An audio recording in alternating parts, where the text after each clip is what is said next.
हेल हाल अच्छा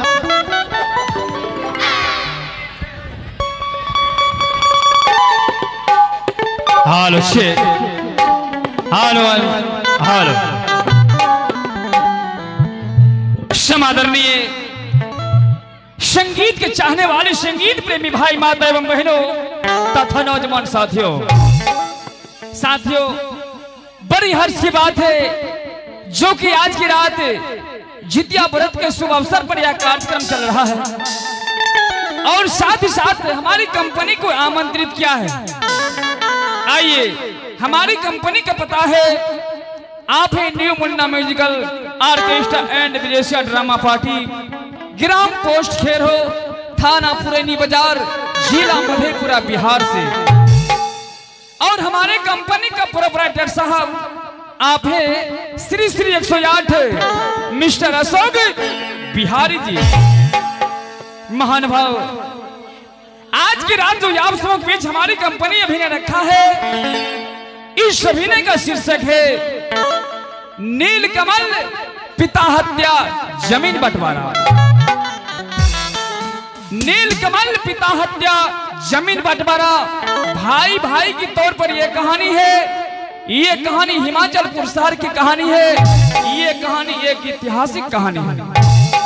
आइए, जिस कहानी को हम तमाम नन्हे मुन्ने कलाकार गान विद्या लोटंकी के रूप में आप सबों को चरणों में प्रस्तुत करने जा रहे हैं। तो आइए, इस कहानी के तौर पर मैं अपना परिचय बताने आया हूँ। कहाँ मेरा घर और क्या मेरा नाम है। परिचय बताने से पहले देवकी देव महादेव के चरणों में मैं नमन करता हूँ और साथ ही साथ मैया भवानी के चरणों में नमन करता हूँ। और इस धुनी यंत्र के द्वारा जहाँ तक मेरी आवाज जा रही हो वहां तक की देवी देवताओं को मंदिर में मेरा नमन स्वीकार हो। आया हूँ परिचय बताने के लिए, लेकिन परिचय बताने से पहले दो शब्द गुरु सुमरन की ओर चलते हैं, फिर चलेंगे परिचय की ओर।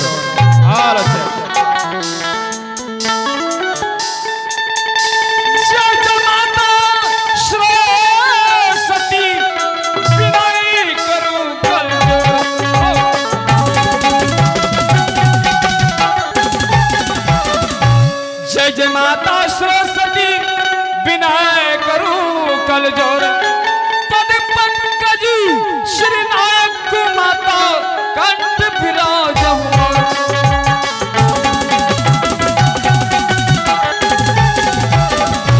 भाव बिना बाजारी में मिले नए के समान।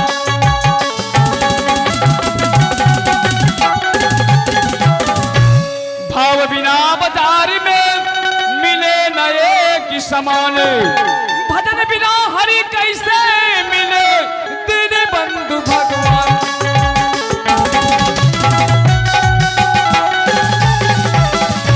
नमो नमो श्री जानकी, नमो नमो रघुवीर।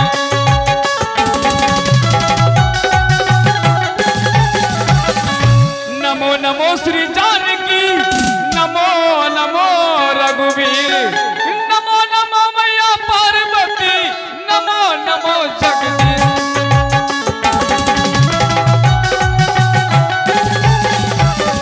कलकत्ते की काली को पल भर करूं पुकार।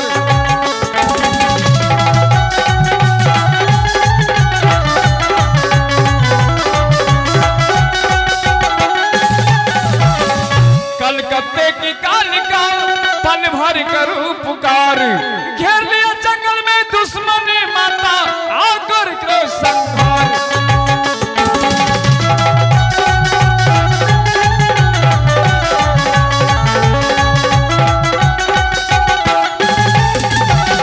घेर लिया जंगल में दुश्मन माता आकर करो संहार। दुश्मन के सीना फाड़ के माता मरघट तक पहुंचा।